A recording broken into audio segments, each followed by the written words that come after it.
As world builders, we often think that in order to make a world feel deep, we need this meticulous timeline that stretches back 100,000 years of history, and that we're going to sit down and go, I'm going to plan every single tiny detail of my world's history out, and it's going to be amazing. And what ultimately happens is we realize that 100,000 years is a staggering amount of time. So what I want to do today is I want to take a look at a single millennium, 1,000 years of history on Earth, so that I can help you understand and hopefully get you out of this trap that you feel the need to build 50,000 years, 100,000 years of history in order to play. So let's take a look at what a single millennium looks like on Earth and why for your story, even 1,000 years is probably overkill. Now, before we jump into 1,000 years, let's just start small. Let's do 100 years. So let's turn the clock back 100 years ago on Earth. In 1926, a 15-year-old child named Maximilian is born in Germany and is living in the shadow of the First World War. If Maximilian had been born just a few years earlier, he would have been in the trenches himself. As it stands, he barely missed the war, and instead he just remembers the rations and the way that his entire world was fractured just a few years ago. Now, to that child, the Great War is the reason that their uncle never came home. It's the reason that their dad's chair at the kitchen table remains empty, or why they had to flee their burning village and move to an entirely new country and learn a new language. Now, what's really fascinating to me as a world builder and as a writer is to think about this character and use this as a thought exercise. So with you watching this, let's turn this fictional little boy into a character, an NPC. Let's just look at them through that lens and see how much one person experiences in a single life. So by the time Maximilian hits their teens, the Great Depression hits. The global economy completely tanks. It is the worst financial disaster ever. Maximilian, having lived in Germany in the 1920s, watched as people would literally burn stacks of currency for warmth because the paper money was worth more as fuel than as tender. If he were living in the US, by the time he hits his teens, the Great Depression is added on top of that. The global economy completely tanks. It is the worst financial disaster in history. Now, if Maximilian were living in the US, he would have seen an economy that was virtually stagnant. No jobs, no hiring, and he stands in breadlines and watches as this world that his parents promised would protect him has completely collapsed. Now, by the time he's in his late 20s, the world catches fire again, and this time he is old enough. And he is drafted into the Second World War. He sees the transition from the mud of trench warfare and machine guns, and after several years of brutal fighting, he witnesses the blinding flash of the first atomic bomb. This new world-ending technology that was conceived, perfected, and weaponized in the span of his youth. But let's say Max is one of the lucky ones. He survives, and he comes home after several grueling years in foreign lands. Now again, thinking of this as an NPC, what if he fought in the war on the American side and went back to Germany as an enemy to his home country? In either case, he makes it to the 1950s. Now in his late 30s, maybe early 40s, he sees the rise of television, the rise of stars, commodity, cars and highways pop up everywhere, jet engines and fast food burgers. All of the big fields that he used to know are becoming parking lots and malls. Now in the 1960s, he is middle-aged. He sits in a living room and watches as a man walks on the moon on a television set, a device that would have been indistinguishable from witchcraft the day he was born. Now he hits his 80s in the 1990s, witnessing the birth of the digital age, watching all of the physical world that he grew up in get digitized and uploaded. All of the memories of his youths and the horrors he had to witness are now documentaries and blog posts and memes. Today in 2026, if he's lucky enough to have reached this far, just at the end of his life, Maximilian is seeing an artificial intelligence revolution and an entirely new culture rise on the internet. In a single century, the world changed 3 or 4 times over. The politics, the technology, the language is all completely unrecognizable from where it started in 1926. And in that 100 years, that is only a tenth of a millennium. If you're trying to plot out 10,000 years of history or more, you're looking at hundreds of those family sagas stacked end to end. So let's zoom out. Imagine trying to maintain that level of density for 200 years instead of 100. To do that, you have to look past Maximilian past 1926 and look at his grandparents' grandparents. Suddenly you're standing in 1826. Now, to our boy Maximilian, these ancestors are nothing more than ghosts in a silver plate photograph. These people lived in a world of flickering candlelight and the first terrifying roar of steam engines. They lived through the wake of Napoleon and a world that moved only as fast as a horse could gallop. To them, the modern world of 1926, with its radios and its biplanes, would have been science fiction. So much change occurred in just a span of 200 years. Now, when we world build, we often forget that the further back we go, the more the culture, the values, the daily struggles of families changes.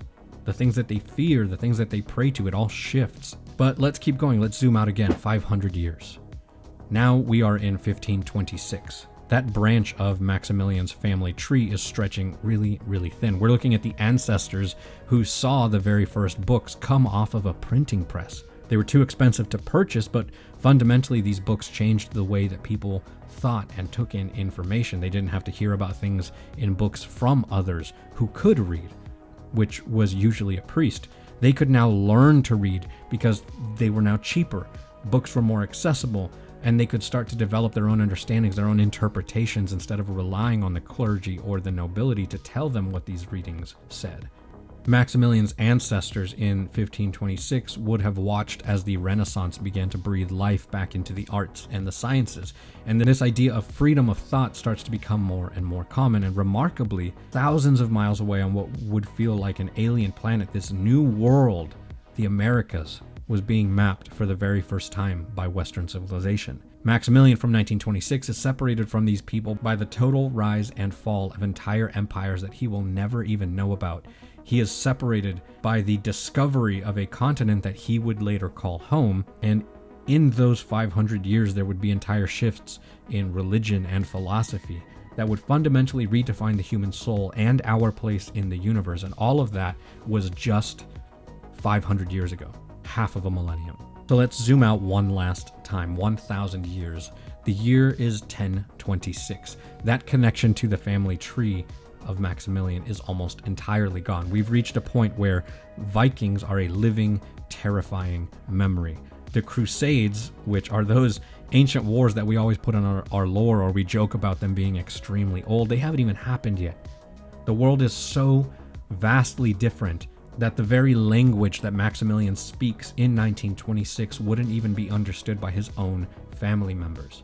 There are entire polytheistic cultures that are defending their homes and their beliefs in a war with the Holy Roman Empire, and the biggest power in the world is the Pope and the Emperor, and they are caught in a battle over who rules what. That is 10 centuries of life, 10 centuries of people that are struggling and inventing and dying and rebuilding, and we expect ourselves to be able to plot that out for a fictional world. The truth is, trying to make your world feel more alive by putting more on a timeline is, in my opinion, farther and farther away from the very thing that makes your world feel real, and that's the people. Now, don't get me wrong, I love a timeline. I use timelines. I will hyperfixate on my own timeline. I love that part of world building.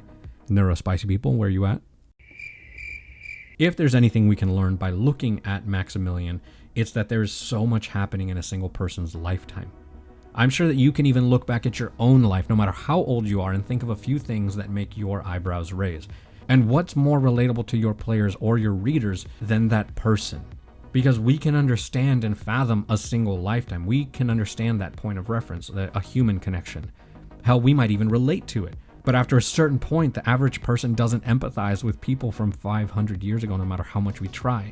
We barely empathize with people 2 or 3 generations removed. So how can you want your audience to care about your timeline when it's just numbers and dates and not even names of people, usually? At the end of the day, you don't need 100,000 years of lore and history. You don't even really need 1,000. What you need is a single person's life for them to relate to. 100 years of knowledge that they would know about the world. Maybe you might want to throw in a handful of distant wars or events that have left scars in the world, and then on top of that, maybe 1 or 2 mythical events that they may have a general or vague understanding of, and that's it.